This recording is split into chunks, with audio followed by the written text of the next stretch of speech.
Welcome to another episode of Preferred Walk-On, PFF's college football show. I'm your host, Max Chadwick, alongside my co-host, Dalton Wasserman. If you're wondering where the heck I am right now, I'm not kidnapped or anything like that. I know it kind of looks very sketch with the background I have. I'm literally sitting on my friend, his floor, Dalton, his closet floor. I'm sitting on his floor right now. My friend from Syracuse, Dalton, and that pretty much bridges perfectly into what we're talking about right now.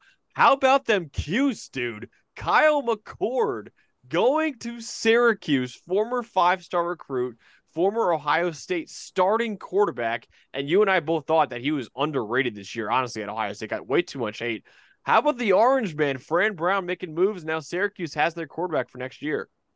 Yeah, sure do. And I think the big thing is going to be surrounding him with a better supporting cast. But a 90 passing grade from a clean pocket. He was at least the third, if not the second best quarterback in the Big Ten this year, for as much as he might get blamed for losing to Michigan or whatever other flaws Ohio State had on offense. Like, obviously he's limited with his athletic ability, but this is, to me, as good a quarterback as Syracuse has had in a long time. Yeah. I think to get it jump-started, they're losing a lot of guys now with Dino Babers getting fired. There's a lot of guys that went in the portal, but Fran Brown is trying to come in here and make McCord the centerpiece of this. I get it totally. The only thing I'm a little concerned about is their supporting cast. They have the 12th worst O-line in the country. Not a great group of receivers. Really just struggled in general offensively this year. But if McCord's going to be the centerpiece and it's built right, I think – as a passer, look, he makes quick decisions. If he's protected, he makes really good decisions. He's reasonably accurate when he steps into his throws. I think this is a big-time get for a Syracuse program, really trying to find it. Yeah, absolutely. And I mean, yeah, he's mentioned all the, opt-outs they have. Syracuse has a few guys in the transfer portal as well, but the receiving core I think will be a lot better next year. I think you got Aranda Gadsden, who was their best player by far. He got hurt in the first game of the season, out for the year. The star kind of slot receiver, tight end-ish, bigger slot for them. I would be shocked if he enters the NFL draft. Right now, he's probably going to be like a sixth-round pick. I'm sure he wants to come back, especially now that Kyle McCord's there. He's probably going to go back. And then also, I mean, Fran Brown coming from Georgia, the Georgia defensive backs coach, he brought in a couple transfer receivers from Georgia. Yazid Haynes, who was only a true freshman this past year. He was a four-star recruit coming out of high school, very highly rated receiver recruit, so he's probably making an immediate impact for Syracuse. And Jackson Meeks, a little bit older, but another former Georgia receiver who's a three-star coming out as well. So Syracuse, I really like the moves that Fran Brown was making. I'm not going to lie, Dalton, I didn't love the hire immediately when it happened, but, man, they are pulling in 4 stars. They've had some 5 stars visit Syracuse too. Obviously got Kyle McCord coming in at quarterback when nobody really thought that was possible. I mean, Fran Brown, man, is really starting to prove my initial doubts wrong. And I am truly excited to see what he could build here in Syracuse as the ace recruiter that he was coming out of Georgia. Yeah, big time. And look, it's all about connections. And a lot of times I think it gets lost that in college football, position coaches actually recruit as hard as anybody, man. They have all the connections. They know everybody, especially the depth guys on the team within their position groups. They know what they're looking at when it comes to finding talent, right? And I think having those connections, especially at an SEC school, especially Georgia, going to a place like Syracuse where they need talent. I mean, they're just not – they're 6-6 this year. It feels like they're like that every year because there's a level of talent that they have not reached in a long, long time. And for him to get a guy like McCord, and I still wonder if there's still some possibility about Julian Fleming. I don't know if he would go to a place like Syracuse with his pedigree. I know Penn State's been rumored now lately, but to just bring in the talent and coach it and figure it out later. I mean, obviously we saw it at Colorado. Look, I know they only won 4 games in the toughest conference in the country, but they needed a wave of talent to come in there, and they were immediately better. That's the first step in college football, whether it's now recruiting or portal. The talent's with the portal, too, going to get spread out now. We're seeing it with quarterbacks, 5-star quarterbacks. I mean, this guy went 11-1 at Ohio State. Yeah. In any old days before this portal, there was no chance he'd end up at a school like Syracuse unless something went really, really wrong. So it's a big get, and I think to have McCord in there as that guy who won at Ohio State outside of 1 game, to sit there and tell other skill players, hey, man, we've got McCord. Like, we can do this. And in the ACC, look, it's not the most brutal conference. It's not like the Big Ten or the Pac-12 or the SEC. I think Fran Brown knows if he can get a leg up on talent, he could immediately vault himself into the top 4 or 5 of the ACC. Absolutely. I mean, dude, I was looking at the schedule a couple of days ago. Syracuse avoids Clemson. They avoid Florida State as well, and they have a pretty easy non-con schedule too. Like this is, I don't think 8-9 wins is out of the realm of possibility for the Orange next year. I really do. I think that the talent acquisition they've done is amazing. And what Syracuse, it's amazing that Syracuse is even in a bowl game this year and last year, because when you look at how they've recruited, they're literally maybe the worst Power Five team in terms of recruiting these past few years, and yet they still are somehow claw their way into a bowl game. So what that tells you is that, hey, they're good at developing players. Now, of course, there's a whole new coaching staff in right now, so you don't know how they will develop players, but at least the talent acquisition part, that's not an issue anymore. That was really the one thing holding back Syracuse, was that they just weren't getting good players either through the portal or through recruiting. Now they're doing that. And now obviously it's on Fran Brown and his coaching staff to develop them as well as the past coaching staff did. But man, if you got the talent and you could develop just as well as they used to, this could absolutely be a really force in the ACC, honestly. A school that can, win 8-9 games almost every single year. So very exciting time to be an Orange football fan. I can't remember the last time I've said that. But yeah, Kyle McCord going to Syracuse, Ohio State now without their starting quarterback. But Dalton, they might be able to get one in the portal because another big time ad in the portal just happened last night in USC's Malachi Nelson. Now, Nelson was the third string quarterback for USC this year behind Caleb Williams and Miller Moss. He only played 4 snaps total in his true freshman season. But the reason why this is such a big deal is that he was a 5-star recruit, number 11 overall, coming out of the 2023 class. And like Dante Moore, the crosstown rival at UCLA, you got 2 5-star true freshman quarterbacks that are in the transfer portal right now. So where Malachi Nelson goes will be really interesting. And now that Ohio State's kind of striking out on everyone else in the portal, it seems like Malachi Nelson might be the guy that they ultimately turn to and try to give the keys to their offense to. Yeah, I mean, again, Ohio State, we're so used to them having dynamic talent at that position. This year wasn't the case, but McCord was still very good. But they're always looking for dynamic talent. We're used to it with Stroud and Fields and going back to Barrett and even guys like Braxton Miller and Terrell Pryor forever. That's all they've had is dynamic quarterbacks. Haskins, and you would think they'd be looking for another one. It seems like it's down to Florida State and Miami for Cam Ward. Mm-hmm.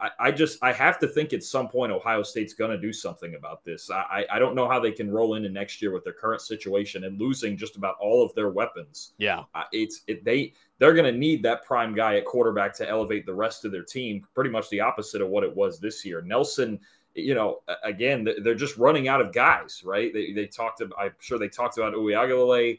They were in the Cam Ward race, but that seems like he's headed to Florida somewhere. Dante Moore has been a lot of rumors about Oregon. I just don't know if they don't come out with a guy like Nelson or maybe even somebody who enters the portal a little late. I'm not sure where Ohio State's going at quarterback, and that's not where you want to be when you're already considered the second fiddle to Michigan in that conference. Yeah, absolutely, man. And I'm wondering if Ryan Day, because it sounds like, okay, let's call a spade here. Kyle McCord was most likely forced out of Ohio State. Like, there's no reason that an Ohio State starting quarterback would just transfer if he was guaranteed the job next year to become a Syracuse starting quarterback. As much as I love Syracuse and I'm an alum, that just doesn't make too much sense. So I believe what happened was Ryan Day probably told him, hey, Kyle, get your affairs in order. We're going to go out. We're going to try to get a portal quarterback. I'm just telling you because I love you or whatever. Like, I want you to be in the best situation possible, so you might want to enter the portal. Now I wonder if Ryan Day's like, oh, God, what did we just do? Now because Kyle McCord's gone now. It's not like he can withdraw from the portal. He's at Syracuse. Now you got Devin Brown, who, granted, Devin Brown was a 5-star recruit coming out a couple years ago, too. So it's not like there are worse scenarios than Devin Brown being your quarterback, but you don't know what you got in Devin Brown right now. I mean, really. So I'm wondering now if Ryan Day, now that Riley Leonard is gone, someone that they were going after, he's at Notre Dame now. You mentioned Cam Ward. Yeah, it does seem like it's down to Florida State and Miami. Dante Moore, it seems like it's down to Oregon, Michigan, maybe even Miami as well for him. I haven't heard anything about Ohio State for him. And then DJ Uiagalelei sounds like it's down to Florida State. I know he's still kind of looking at Louisville. I've heard Ohio State reached out, but it's like at that point, it's like, do you really want to make a change? So it's weird, man. It's a weird spot for Ohio State to be in right now. And yeah, I think Malachi Nelson would be a good get, but also again, it's like you don't know what you got in the kid either. Because Malachi Nelson, like I said, only has played 4 snaps. Now he was a 5-star recruit coming out of high school, but so was Devin Brown. So I don't know, whether or not Devin Brown's good. I don't know whether or not Malachi Nelson's good. So Ohio State's taking a risk either way, man. And the other thing I wanted to point out with this Malachi Nelson news is it to me before this, it sounded like it was going to be Caleb goes to the draft, Malachi Nelson battles Miller Moss, their backup, who actually is a really good backup for the starting job, but I would expect Malachi Nelson to win that job. Now that he's gone, I think it either means that Miller Moss will actually be the starter, and I think he had like an 85 grade this year on limited snaps, or what I think is more likely in all the smoke that we've been hearing, I think Will Howard is going to end up at USC now, the former Kansas State quarterback. So I think that's what's going to end up happening is that Lincoln Riley is going to go out and get Will Howard, who I know is heavily favored to go to USC right now. So what do you think if that ends up happening? What do you think about USC passing up on a 5-star freshman in Malachi Nelson for a solid quarterback like Will Howard? It tells me there's a lot of pressure to win next year. This year going 7-5 was a massive disappointment. You had Caleb Williams for 2 years and you didn't win the Pac-12, and this year got very much worse than they were last year. I mean, their defense just killed their whole season. Caleb had to play hero ball through a lot of it, and in the middle of the season had some turnover issues. To have the level of talent that they had, especially offensively, and only go 7-5 is a major disappointment. And you saw it now. They've got Deonton Lynn in there as their new defensive coordinator. They've got to overhaul the defensive staff. They've really got to find themselves. And I think another 6-6, 7-5 season in the Big Ten, although you're still entering with UCLA and Oregon and Washington, the path doesn't get any easier at all. And Lincoln Riley needs wins. I think there's a pretty good argument that they were the most disappointing team in the country this year. Absolutely. You've got a Heisman Trophy winner. You've got a boatload of talent at receiver, one of the best backs in the country. Obviously, Lincoln Riley's obviously one of the best offensive play callers in the country, but to let your defense erode to that point where it pretty much just ruined your season, there's always pressure to win at USC, but I think going and getting a guy, if it's going to be Will Howard or even another veteran transfer, it tells me there's more pressure than ever on him to win at 10 games next year with a 12-team playoff. At a school like USC, the pressure is going to be to get to the playoff every single year. Top 4, I get it. Sometimes you get left out. One loss can kill you. It is what it is. But 10 games, look, Max, I think it was only 18 or so teams that lost 2 or less games. And I think 7 or 8 of those were in the group of 5. Look, 10 wins, 10-2 is going to give you a real good shot to make the playoff, even as, say, the 11th or 12th seed. There's no reason USC fans, especially, they're going to tell you there's no reason they should ever be below that. And this year, absolutely no reason with all their talent. They should have only been 7-5. The pressure is on Lincoln Riley to win right now. Yeah. And the lowest ranked. So right now there are 12 Power 5 teams that have a 10-2 record or worse. The lowest ranked is Oklahoma at number 12. So Oklahoma will be on the outside looking in because Liberty would get in over them, but Oklahoma will be right there too. So a 10-2 season basically on all accounts would pretty much get you into the college football playoff if you're a Power 5 team like USC is. So yeah, I agree. I listen, I don't love the Will Howard move as for a future move. I kind of, in that respect, I would think, okay, I'd rather go with Malachi Nelson, see what the kid's got. I mean, you look at what Lincoln Riley's done with quarterbacks, man. He's pretty much made every single quarterback hit their potential. Caleb Williams, Kyler Murray, Jalen Hurts, Baker Mayfield. Like he's help them reach their potential, whatever that potential is. Malachi Nelson being a former 5-star recruit, I would expect the same. But yeah, I agree with you. I think it is now, okay, instead of taking a risk on a sophomore Malachi Nelson to develop him, they probably just want a solid quarterback now in order to win games now. And they're losing a lot still. I mean, not only is Caleb Williams gone, I mean, they're going to lose Damani Jackson is in the portal, their corner. They're going to lose other guy. Mario Williams, the receiver, is in the portal as well. Brendan Rice is going in the draft. Brandon Rice is going to the draft. Yeah, they're losing a lot. Marshawn Lloyd, I'm sure, is going to the draft. So I'm not sure if I've seen anything about that, but they're losing a lot, man. So I understand it. I understand if they go for Will Howard. I don't love it, but I understand it for sure. So that to me is what that spells out. Malachi Nelson in the portal. Ohio State probably is going to really go after him because otherwise they're probably going to stick with Devin Brown. Or it also means that I think it's going to be Will Howard at USC. That was kind of the rumor for a long time, and I think last night kind of confirmed that that's probably what's going to happen. Is that Will Howard, Kansas State quarterback, will be the new USC quarterback. All right, last transfer portal thing I want to talk about, Dalton. There's a couple schools that we'll get into later on. Louisville's killing it right now. You and I were talking about it this morning. But there's another school right now that is murdering it on the transfer portal trail right now. And I can tell you right now, Dalton, I knew that I was going to be the high man on Florida State entering last season or entering this past season. And I had them number 4 in my ranking when I knew not a lot of people would have them that high. I can tell you right now, that's probably going to be Ole Miss for me this upcoming season. Right now, if they get Walter Nolan, which they're heavily favored to do, they might be a top 5 team in the country, in my opinion, heading into next year. Because right now they got Princely Umanmielen, the number 1 non-quarterback in the portal, the edge defender from Florida. They got the number 2 edge in the portal as well, in our opinion, Tyler Barron from Tennessee. They got Juice Wells, the number 2 receiver in the portal from South Carolina. They got Chris Paul Jr., the number 4 linebacker from Arkansas. And they got Tamarion McDonald, the number 5 safety from Tennessee, among other players as well. And like I said, Walter Nolan, who I have as a top 5 player overall in the transfer portal, the D tackle from A&M, he's also heavily favored to go to Ole Miss. So Ole Miss, man, is making moves in this transfer portal. What do you think with the Rebels and what they're doing right now, Don? I think Lane Kiffin knows where the weaknesses are. I mean, you look at the 2 games they lost to Bama and Georgia, and I think your problem with Ole Miss right now, and Lane Kiffin, for my money, is the best play caller in the country. It's just unreal. Any team with Lane Kiffin as their coach is going to score a boatload of points, but it can't be the only way they win games. I look at the Alabama game especially. That's the one that killed them, because that was just the game where Alabama's secondary was just better, and Ole Miss couldn't win the game any other way. They have a boatload of offensive talent. They have the best play caller in the country. They can put up a boatload of points every week. But you have to start winning. You have to find ways. I think we saw it with good teams. Washington, with Florida State, with Ohio State, with Michigan, with Bama. The elite teams don't just win one way. There's always 1 or 2 games where you have to win when things just aren't rolling towards your strengths, right? And Ole Miss, look, they're outside of the top 50 in grading on defense. And if I took out their out-of-conference games, which are relatively easy, the Tulane game, they still won. But I think even then they gave up somewhere around 30 points to Kai Horton, the backup. Mm-hmm. It's just not good enough on defense. And to me, and Juice Wells is a great addition offensively as well. But to me, the overhaul on defense is the big thing. Look, Umanmielen was the 3rd best pass rusher in the SEC.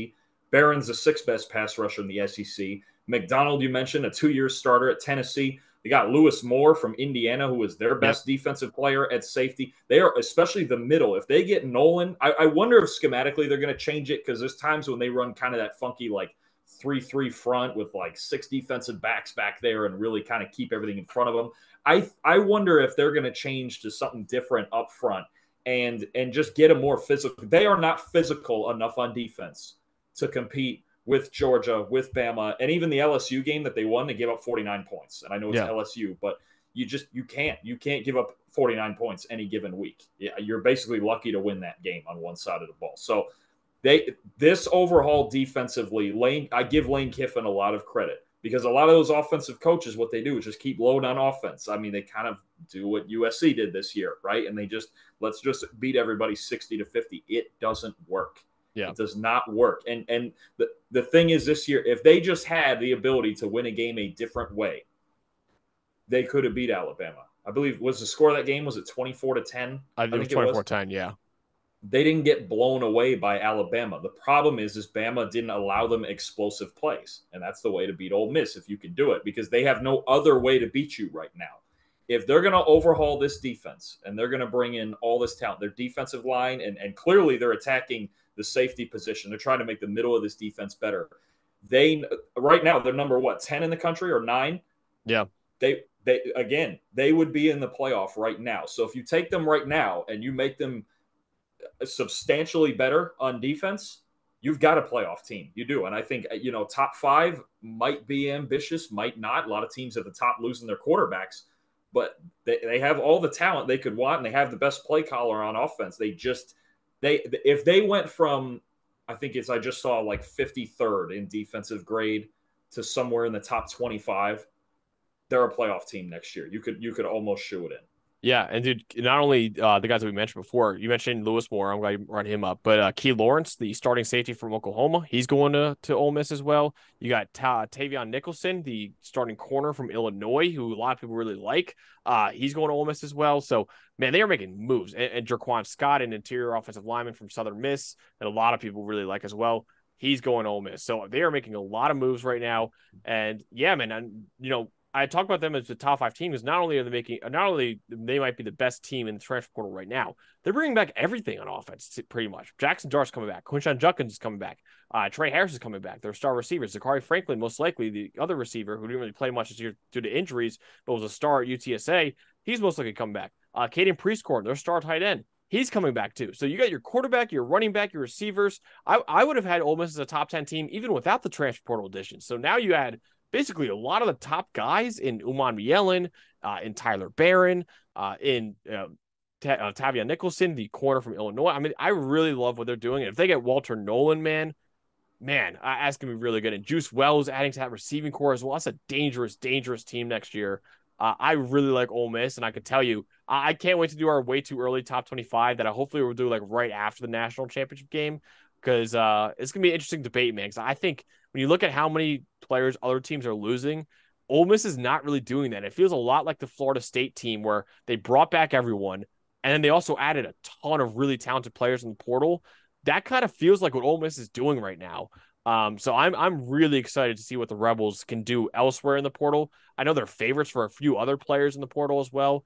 Man, Lane Kiffin is murdering it in the portal right now, and I think Ole Miss is gonna be a not only a playoff contender, a 12-team playoff contender. If it was a 4-team playoff, I still think they're a contender next year. So I think this is easily one of the top, 7 or 8 teams in the country, and I might even argue for top 5, man. So Ole Miss is absolutely crushing it. So, all right, now we're gonna do a little preview for you guys as well for the best non-New Year's Six bowl games. Obviously, the New Year's Six bowl games are the ones that everyone loves to watch and loves to talk about. The 6 biggest bowl games, if you don't know what they are. And 2 of them are also college football playoff semifinals. So it just shows how big those bowl games are. But I mean, there's like 43, 44 bowl games elsewhere that we want to talk about, actually like 38, 39 bowl games. That's one that we want to talk about to you guys too. So we're going to break down some of our favorite non-New Year's Six bowl games and bring those to you guys and kind of give our preview of them with some opt-outs that you guys should know about for those games as well. The first one we wanted to talk about was my alma mater, and I promise it actually wasn't me that wanted to talk about this game. It was Dalton, actually, so place all the blame at him, but it's going to be Syracuse against USF in the Boca Raton Bowl, which is on December 21st, this Thursday. So, Dolan, what are you really looking forward to in this matchup between the Bulls and the Orange? Well, you just reminded me that's your alma mater coming down to the stadium of my alma mater. Oh, yeah. I forgot about that, but no, I wanted to get into we got into Syracuse a little bit earlier with McCord and kind of the future and Dino Babers getting fired for this game. They're in a little bit of disarray. They're going to try to win on defense, but I wanted to get into USF real quick. Again, I've mentioned it once or twice before. This was maybe the biggest turnaround in the country, right? This USF, you could argue, was the worst team in the country last year. So they won 6 games this year, Max. Mm-hmm. Their previous 6 wins span back to the middle of 2019. Wow. This is where this program is, and they're going for their first winning season since 2018. This program, after Willie Taggart left and Quentin Flowers left, and they had kind of the heyday of that, has honestly just been a train wreck. And for Alex Golesh to come in, he was the offensive coordinator at Tennessee last year. For him to come in there and turn this team possibly into a winning team, a bowl team for sure, and possibly a winning team is insane. I want to get into Byron Brown for a second, a freshman quarterback. Okay. The last time they were kind of in the national spotlight was when they played the tight game with Alabama, right? They only lost 17-3. The defense played really well. And at the time, the struggles were on offense. Byron Brown, he could run the ball, but I believe after that game, he was the lowest graded passer in the country, turning the ball over too much, putting it in harm's way, that sort of thing. Since week 4, since their next game against Rice, he's got an 84.5 overall grade. That's in the top 20 in the country. Wow. And that's with a lot of turnover worthy plays. This kid's he's a big play machine. He's got an 84.5 in that stretch with a lot of room to improve. And this group, much like Golesh ran at Tennessee with Hendon Hooker, fastest paced team in the country. They run the most plays in the country. So it's lightning quick, okay? But Byron Brown, big time improvement as a passer with a receiving core that was just decimated. Xavier Weaver and Jimmy Horn Jr. went to Colorado. Amario Dollison went to James Madison. These are three big-time receivers that were at USF last year, and all of them left. They had a ton of transfers leave. They were basically devoid of talent this year other than Byron Brown. Running the ball, he's a menace, man. 5th in the country in rush yards and touchdowns among quarterbacks. 1st in yards after contact by a mile, by like 130 yards. He's doing this, and he's 2nd in missed tackles forced.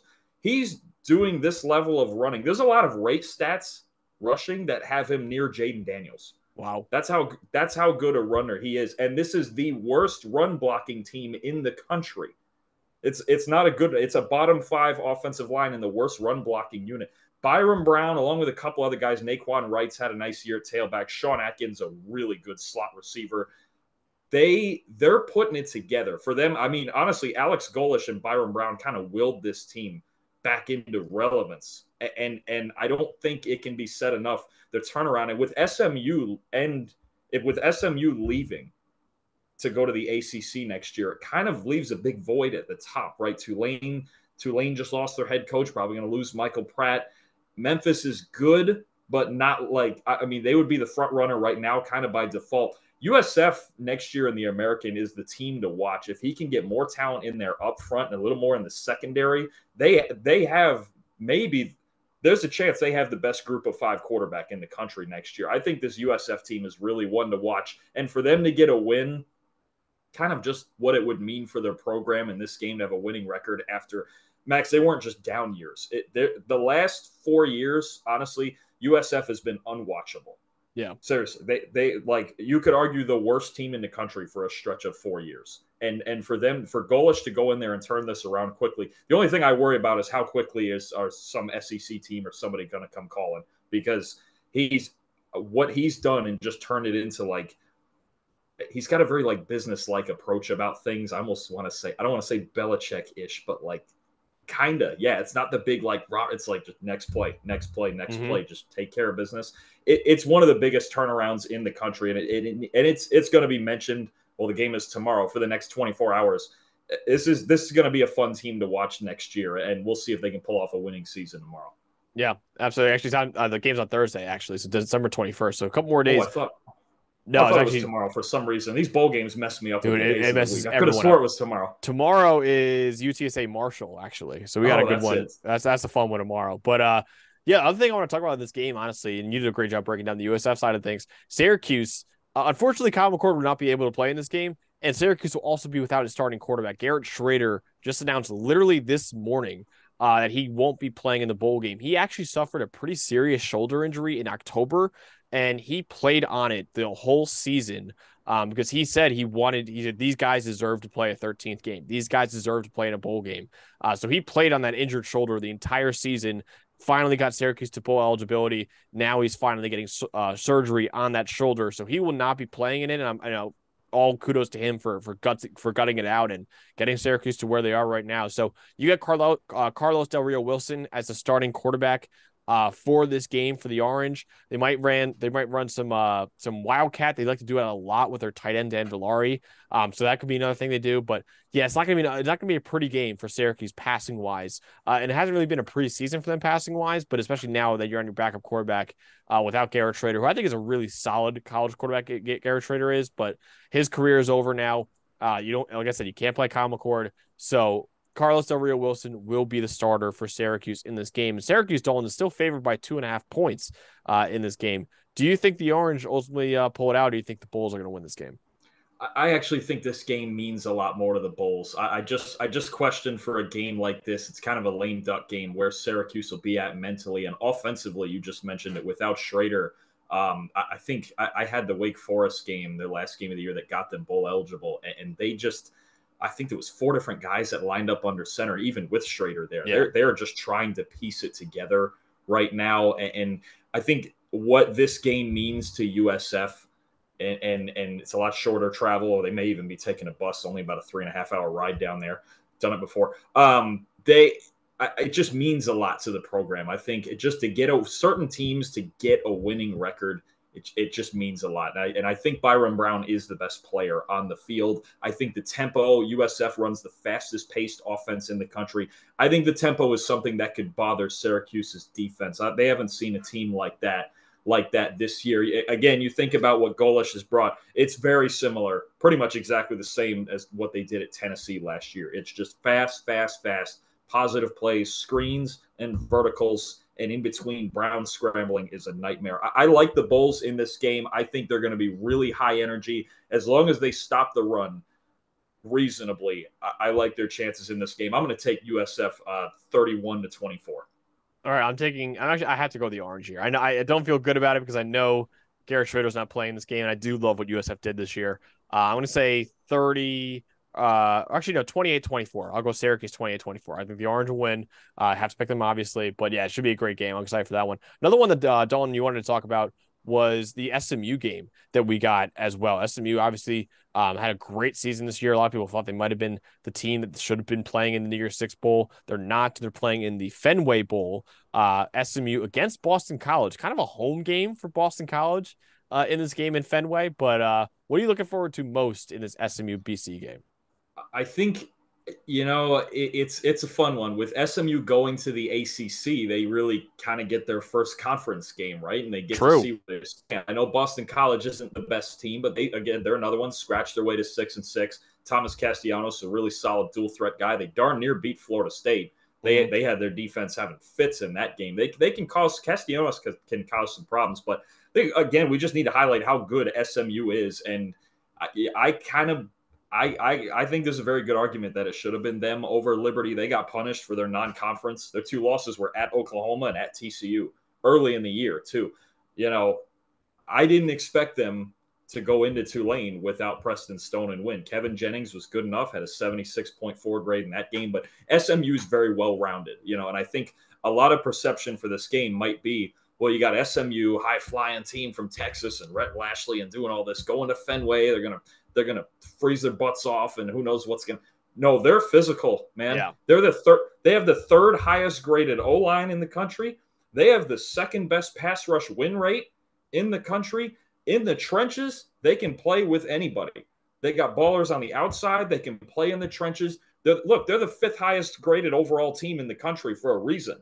They've got everything. They are not just one of these high flying teams with a quarterback and two or three receivers that just get after it through the air. They've got everything. I want to point out one guy, Elijah Roberts, outside linebacker. All right, second best edge player, actually tied with Chop Robinson for second best edge player in the country behind Leatu Latu. All right, fifth in pass rush grade, 64 pressures, 13 sacks. I'm going to be honest with you. I knew he was good. I didn't know he was this good. He was our first team edge player for the All AAC team for the PFF. He absolutely dominated Tulane. He was the best player on the field. And I'm watching this game, and I'm like, this guy's winning every single play. So good, in fact, that during conference championship week, he was our defensive player of the week throughout the entire country. There, you had Georgia, Bama, you had Oregon, Washington. He was the best defensive player in the country during conference championship, a 95.3 grade against Tulane, a really good football team at Tulane as an underdog with a backup quarterback with everything on the line, right? Including possibly a New Year's Six had they been picked. The second best grade by an edge rusher who played 25 snaps in a game this year, only behind Chop Robinson against Rutgers. Just a monster performance. He's a Miami transfer. He's 6'4". He's 280. If you want to watch any single guy to know that SMU's got a complete football team, Elijah Roberts, number 5 at outside linebacker, an elite football player. I'm telling you right now, probably, I don't know if he comes out this year or next year, but one of the more underrated defensive linemen. This guy's a monster. I'm telling you right now, if you watch his Tulane tape, by far the best player on the field. And he's honestly, he's one of the 10 best edge rushers in the country right now. I love that, dude. And yeah, I actually put out a tweet a couple days ago about SMU and how good they are. And actually, when I was talking about Kyle McCord, I said I think Kyle McCord right now is the second best quarterback in the ACC. And people were asking, well, who's first? And I said, I think Preston Stone is from SMU. I think he's the best quarterback in the ACC heading into next season. So Kyle McCord, number 2. We'll see what happens. Obviously, Cam Ward will probably jump Kyle McCord in that ranking as well. Maybe probably even Preston Stone, depending on what school he actually goes to and who else gets top quarterbacks in the portal. But yeah, man, Preston Stone is a superstar, and he really is a really good quarterback. And SMU all over the place is great, man. You mentioned they're graded out really highly in every aspect, pretty much. This is a really, really good football team. So I think SMU, I think this might be a beatdown. I think they're going to beat Boston College. I'm going to say 34-20. I think will be the final score in this game. I think they'll cover the 11-point spread that they have right now. But who do you think ultimately, Dalton, do you think is going to win this game? I like SMU also. And look, Kevin Jennings going into the start against Tulane only had like 40-something pass attempts in his career. You don't go into Tulane with a backup quarterback and win unless you have a really good football team. I'm with you. They're well-rounded. They are physical enough to play in cold weather like this. I know Boston College is used to it, but SMU is just the better football team. I think Boston College, they got a home game that might even it out, but they got a really tough draw playing SMU, man. I believe in the Mustangs. I believe in their chances to really compete in the ACC next year, like you mentioned. I'm going to take them. I'm going to take them also. I'm going to take them 30-20. It's not going to be as explosive with Jennings as it would be with Stone because Preston Stone broke his ankle a few weeks back. Yeah, but absolutely, I think this is a great stepping stone. And to get to play an ACC team going into it, it adds a factor of intrigue. And I think for SMU, let's see where we stand. If we go in here and we beat Boston College by 20, maybe we walk in as one of the 3 or 4 best teams in the ACC. Maybe. And yeah, I'm glad you brought Preston Stone is not playing in this game, but next season he's absolutely going to be one of the best quarterbacks in the ACC. So yeah, this is going to be a really good team. I think SMU is going to win. Now I want to talk about Dalton's. We always do the rank games, no matter what. We always do the rank games. There are 4 non-NY6 bowls that are between ranked teams.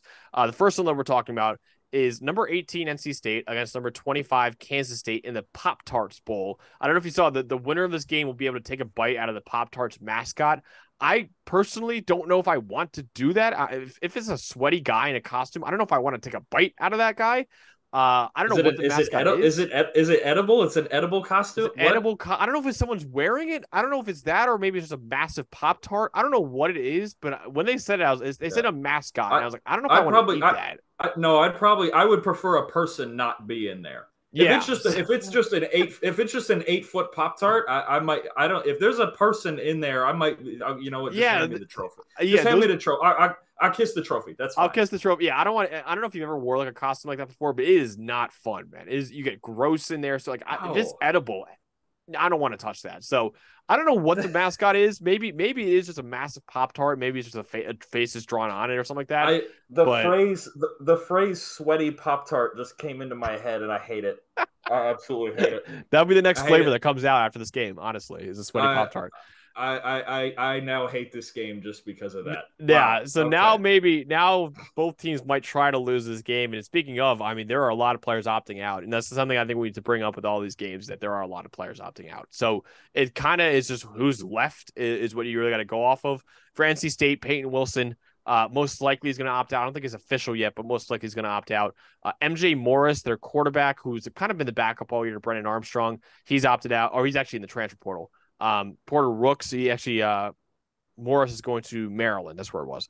Porter Rooks, one of their top receivers.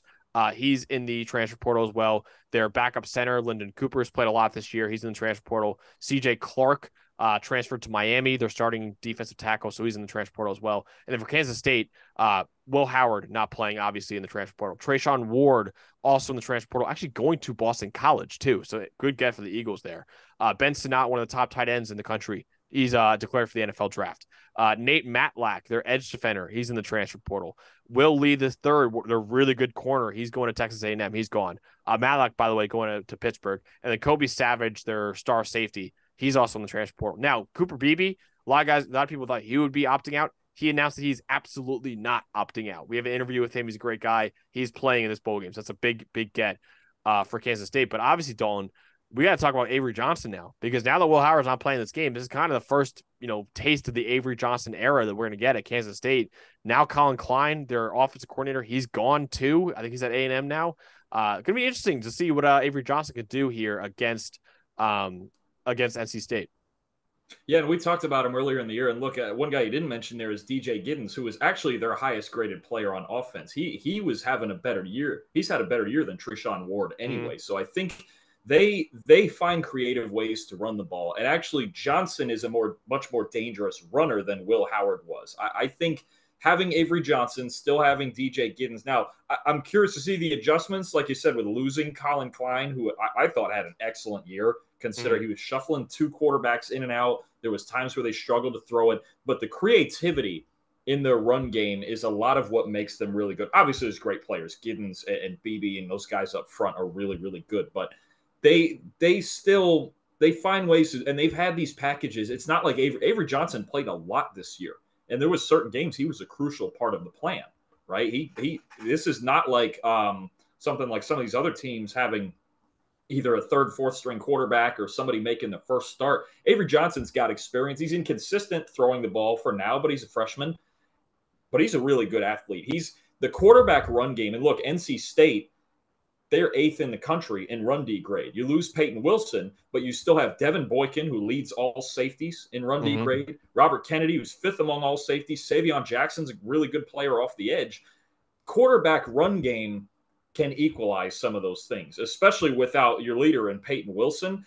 I think Avery Johnson and his experience could be a really big advantage in this game. And the fact that DJ Giddens is playing as well and BB, their run game could be just as dynamic as it is any week. But it's a fun matchup against NC State, who's really their front seven and their defense.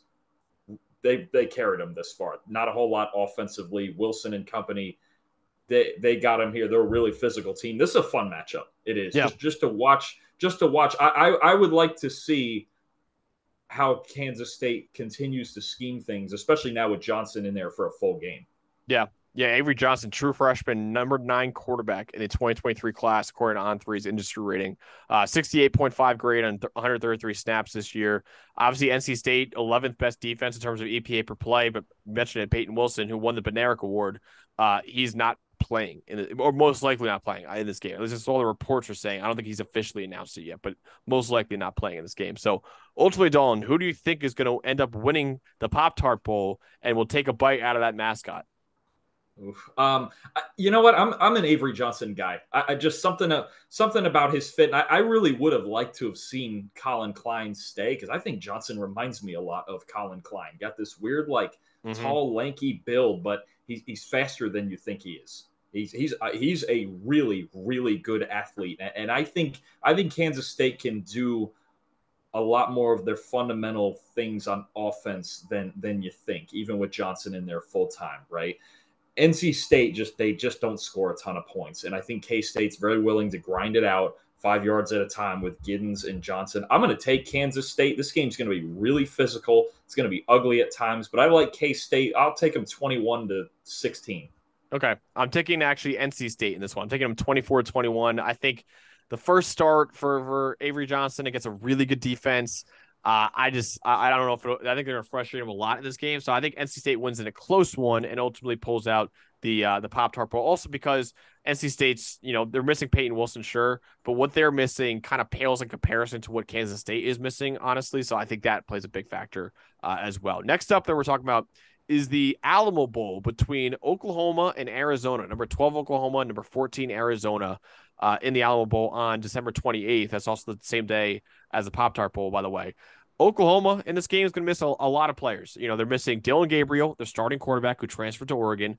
Tawee Walker, their running back, who I think is criminally underrated. He's a really good running back in the portal. He's in the transfer portal. Andrew Rame, their center, declared for the draft. Their right tackle, Tyler Guyton, also declared for the draft. Their star left guard, Caden Green, who was a really good player for just a true freshman. He surprisingly entered the transfer portal. I think that's a really big get for whoever gets him as well. And then Key Lawrence, we mentioned him before as transferring over to Ole Miss. He is also in the portal as well or obviously now he's at Ole Miss for Oklahoma. So they're missing a lot. Arizona, really only missing one player, and it's their star player. But Jordan Morgan, their star left tackle, declared for the NFL draft, top 45 prospect on our big board. But that's kind of it for Arizona. That's really the only player that they're really missing, only significant player that they're really missing in this game. So Arizona kind of playing at full strength pretty much, while Oklahoma obviously is breaking in a lot of new players. Yeah, and you another one too. Marcus Major entered the portal. Also, I don't necessarily know what Oklahoma has left at running back, but no, Arizona. I think you mentioned it at full strength, and I'll tell you what, they've been at full strength and on fire for 6 weeks. Man, they're legit one of the 15 to 20 best teams in the country. Fifth in offensive grading now to Wow. end the season. The only 4 teams ahead of them: LSU, Oregon, Georgia, Washington. Wow. That's elite company. And since they really found it, they run this high percentage offense, right? Jonah Coleman might be the most physical runner in the country, 6th in the country in rushing grade. A yards after contact, 5.2 yards after contact per attempt, the most of any back with at least 100 carries.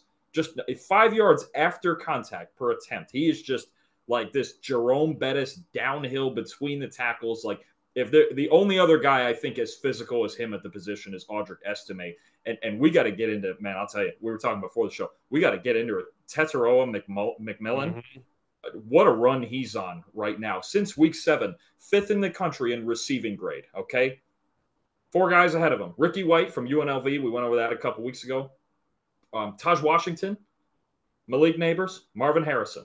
Wow. That's it. That's the company McMillan's keeping right now. And I was watching more of his tape this morning, and it just came to my head. I was like, what is this? What is this? Right? Sometimes, I like my player comps. I'm Yep. always thinking, I'm like, why does this guy, this is high praise.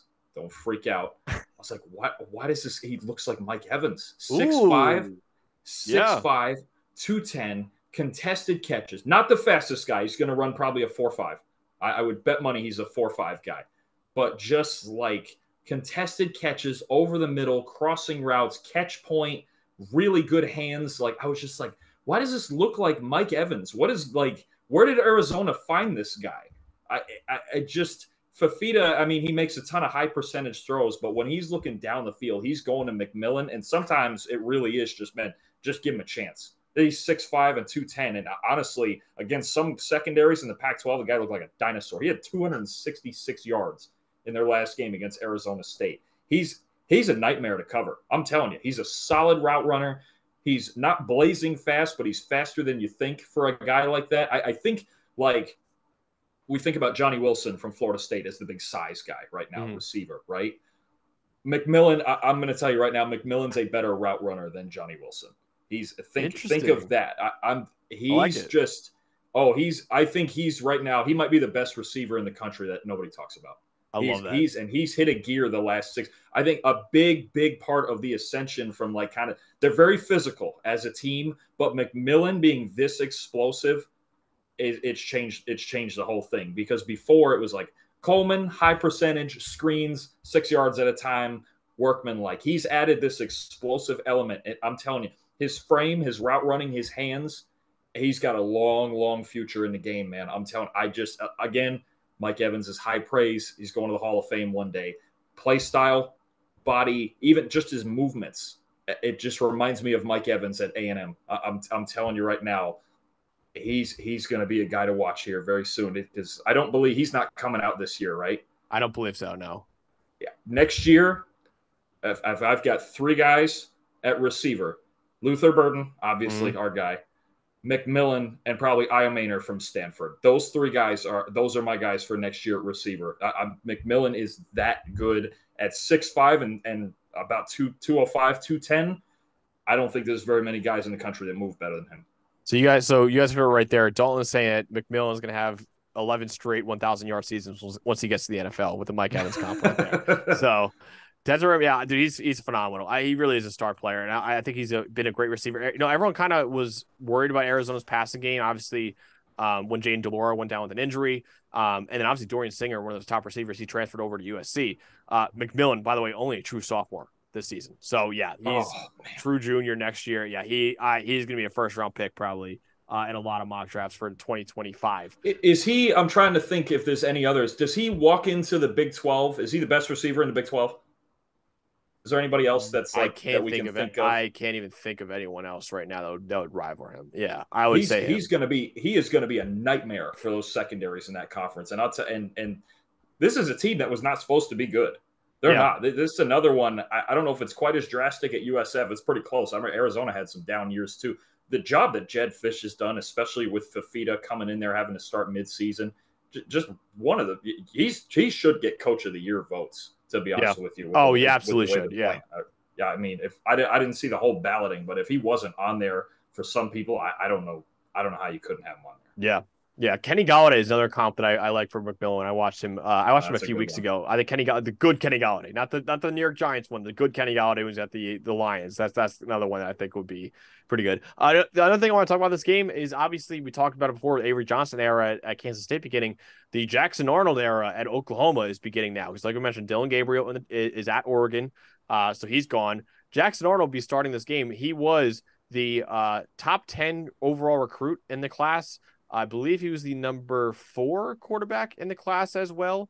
It was a loaded quarterback. Actually, recruiting wise, it was the greatest quarterback class we've ever seen. 5 of the top 11 overall recruits were quarterbacks, which is crazy. Yeah, the most before I think was like 2 of the top 11. So Jackson Arnold will be starting this game. He has a 73.2 grade on 94 snaps this year. Really excited to see him.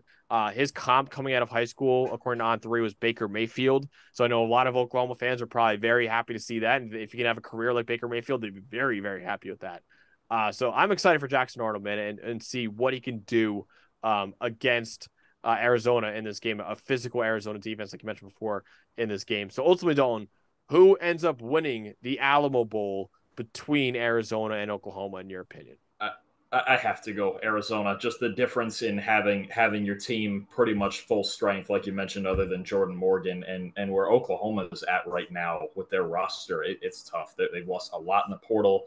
It's going to be really hard, even with a couple of weeks to prepare, to get a team that's basically never played together. Obviously, some of their defense is still put together, but it's an up and down defense at times. And I think Arizona's just blazing hot. I mean, honestly, they're number, what is it, 14 right now.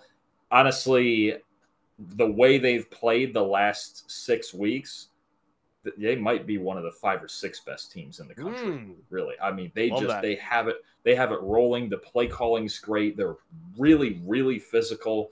I think if Oklahoma was fully loaded, obviously with Gabriel, and Arizona's defense is more good than great, I think this would be a much tighter game. But it's just there's so much influx for the Sooners right now. I have to pick Arizona, and I'm gonna take them big. I'm gonna take them 38-17. Wow. Love that. Okay, I'm picking Arizona to a much closer game. I'm saying 34-31. It just comes down to, they're not missing anyone. And I think Ole Miss, we talked about Ole Miss before as a team that we're going to have really high in our rankings. Dude, I think Arizona's probably going to be a top 10 team for us too, honestly. I think it's a strong argument made that they're a top 10 team heading into next year with how many guys they're bringing back as well. So Arizona, I think, will win 34-31 in the Alamo Bowl, take down Oklahoma, and cap off what's been a magical season for Arizona in a really, really good way. All right, the next game we're talking about is the Tony the Tiger Sun Bowl, or actually better known as the Opt-Out Bowl, Dalton, between Notre Dame and Oregon State. Number 16 Notre Dame, number 19 Oregon State. On paper, this seems like a great game. With all the players that would be going against each other, it'd be a really fun game. Man, both these teams got ravaged by the NFL draft, by the transfer portal. I mean, these are going to be two completely different teams that you see in Notre Dame and Oregon State. They're not going to look anything similar to what they look like all season. Let's start with Notre Dame. They're opt-outs. Who's not playing in this game? Sam Hartman is not playing. He opted out of this game. He's going to the NFL draft. Audric Estime, their star running back, opted out of this game. He's going to the NFL draft. Their top 3 receivers, Tobias Merriweather, Rico Flores Jr., and Chris Tyree, all of them are in the transfer portal. They're not playing in this game. Their star tight end, obviously Mitchell Evans, he's out for the season with his injury. His backup tight end and Holden Stays, he's in the transfer portal. He's not playing in this game. Joe Alt, the All-American left tackle, the best offensive lineman in college football, he's not playing in this game. He's going to the NFL draft. Ditto for his running mate, Blake Fisher, the right tackle. He's going to the NFL draft. He's not playing in this game. The starting center, Zeke Corral, he's going in the transfer portal, going to NC State. Maris Lufau, one of those top defenders, a linebacker, he's in the transfer portal as well. Cam Hart, their starting corner, he's in the actually no Lufau, excuse me, is going to the NFL draft, and so is Cam Hart. Both of them going to the NFL draft. Two of their top defenders, and Ramon Henderson, their starting safety, he's in the transfer portal as well. And then you look at Oregon State, man, their top two quarterbacks, DJ Uiagalelei and Aiden Childs, both of them in the transfer portal right now. Childs going to Michigan State. Jack Velling, their star tight end, he's going on to the NFL draft as well. And you look at Easton Mascarenas-Arnold, one of their top linebackers, one of the best linebackers in the Pac-12 this year. He's in the transfer portal going to USC this year. Dermond McCoy, their starting corner, going to the transfer portal, and Achille Arnold, their starting safety, going to USC. These are two completely new rosters. If you're trying to preview this game and trying to find, who's actually going to be playing, is a very difficult task, Dalton. So ultimately, what are you looking forward to in this game between teams that we pretty much have never seen before, pretty much? So the one thing we have seen before is the middle of Notre Dame's defense. And I would argue, other than maybe Estime and Alt, is the best part of their team. They did announce that Riley Mills, Howard Cross, and Jack Kaiser are returning next year. So, pardon me, they're all going to play in this game. The one thing you have to do against Oregon State is stop the run. They can do that. Pardon me. I like Notre Dame's defense a lot here. Their front seven, you need a really good front seven to deal with this Oregon State offensive line. They're going to run off tackle as much as they possibly can with Martinez and Fenwick. Same as they've done all year. Nothing's going to change, even with a third-string quarterback, right? I like Notre Dame's front seven. I think Howard Cross, third in the country in grading this year. Jack Kaiser, fifth in the country in grading at linebacker. You have that foundation. You have their front seven. You have Marcus Freeman.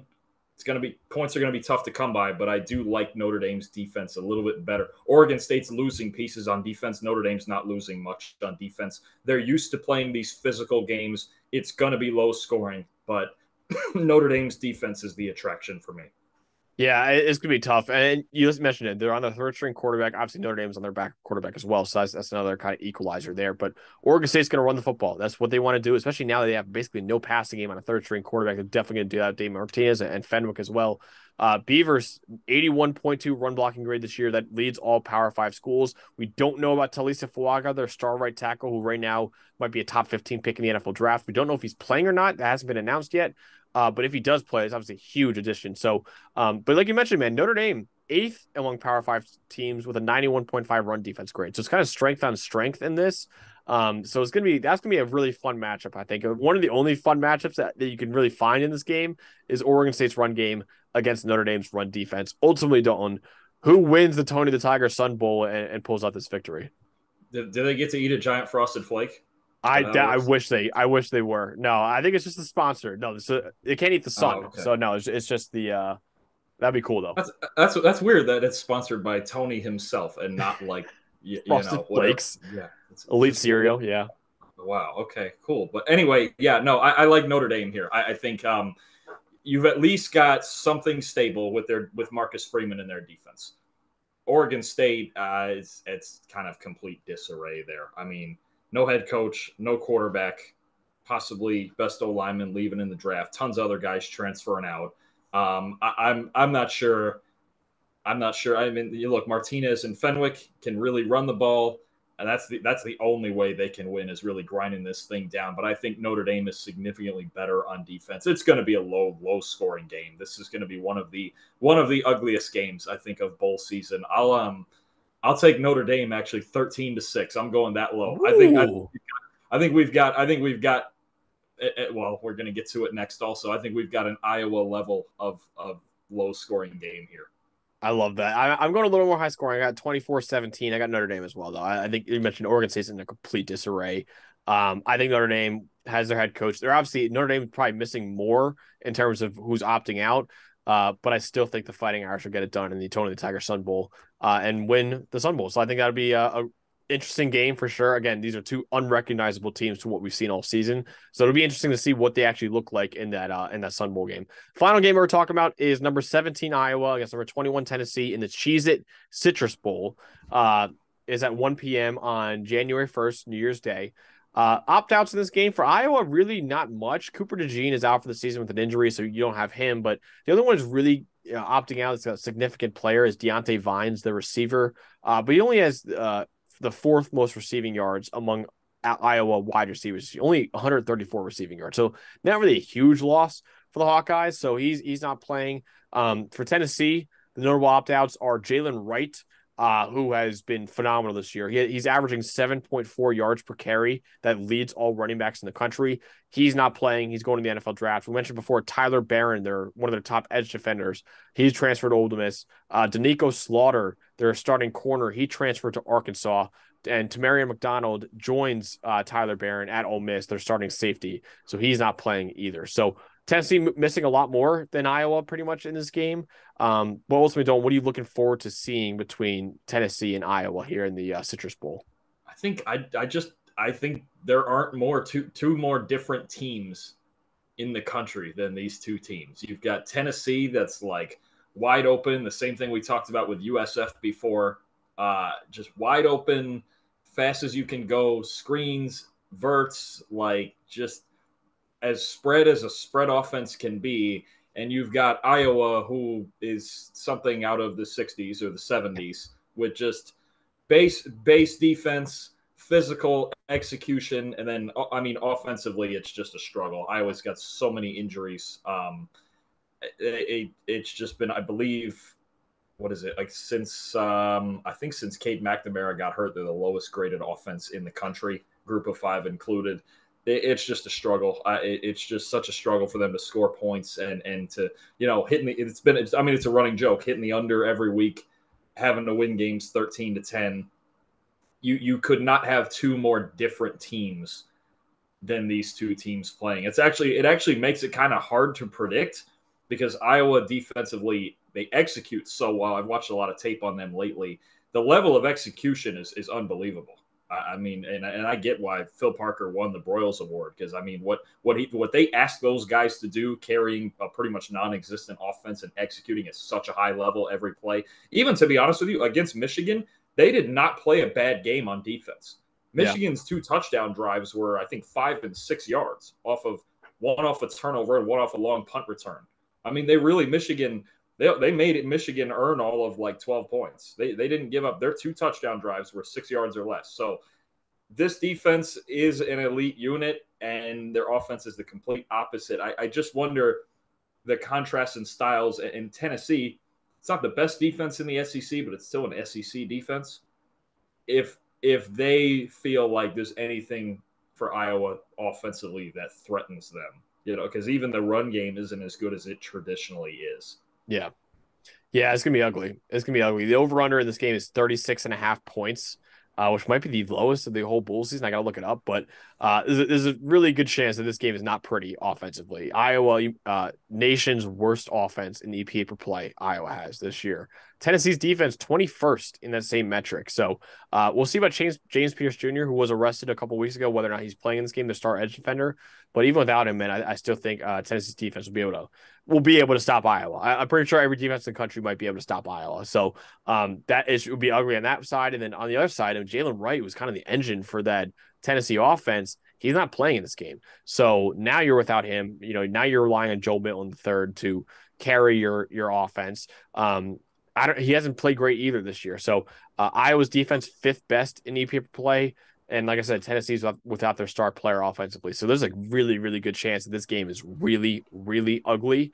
And ultimately, Dalton, do you think the winner of this game comes down to whoever scores 20 points first? And who do you think wins the Citrus Bowl? That's funny because that was the number I just had in my head before you mentioned it. I'll take Tennessee like 20-6. I just don't.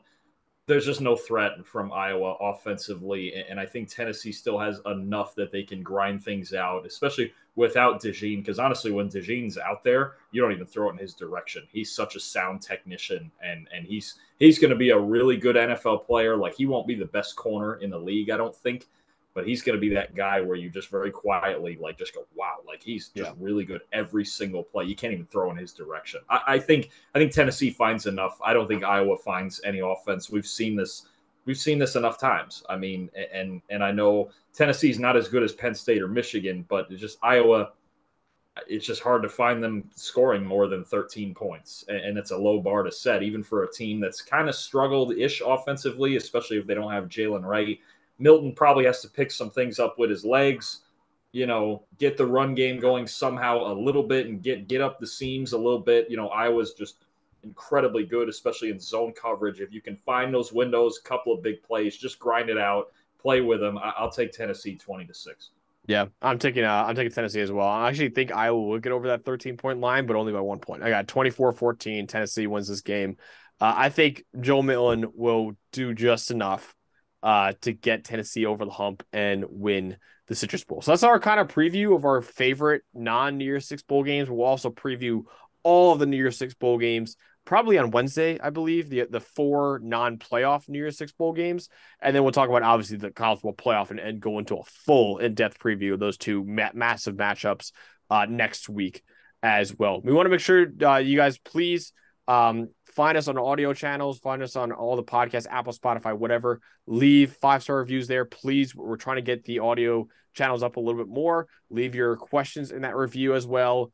Leave your takes in that review. We want to get to them as well. And we'll do that in a mailbag episode that'll come very, very soon. Once the transfer portal kind of dies down, once the season's actually over, Dalton and I will obviously come to you guys a lot more and answer your questions and also react to your takes as well. Before we go, Dalton, there was breaking news that literally just happened. I want to get your take on Carson Beck just announced that he is coming back to Georgia next season, which I think is a good move on his part.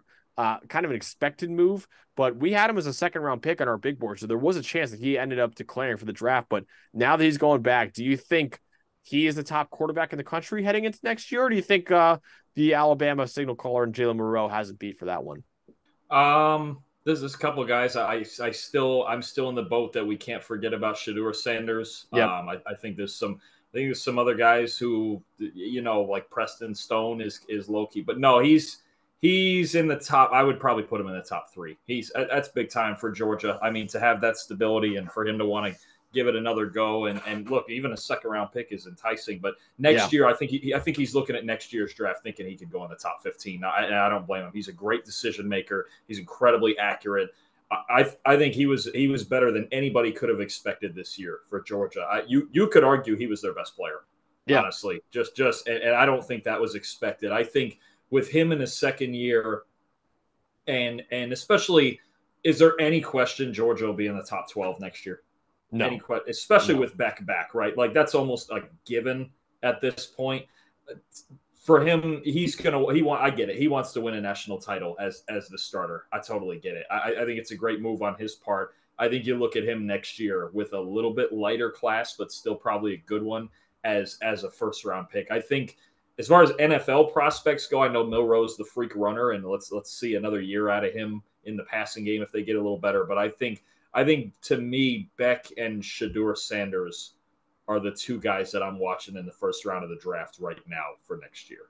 Yeah, absolutely. So, yeah, great get for Georgia to get it back, going back to school next year. That's a huge addition for them. So, Georgia's not going anywhere anytime soon. For unfortunately, for a lot of other SEC and college football fans, they're not going anywhere anytime soon. Carson Beck going back to Georgia next season. But that's what we got for kind of our preview, kind of reacting to some major transfer portal news as well. We'll obviously do a lot more of this throughout the season.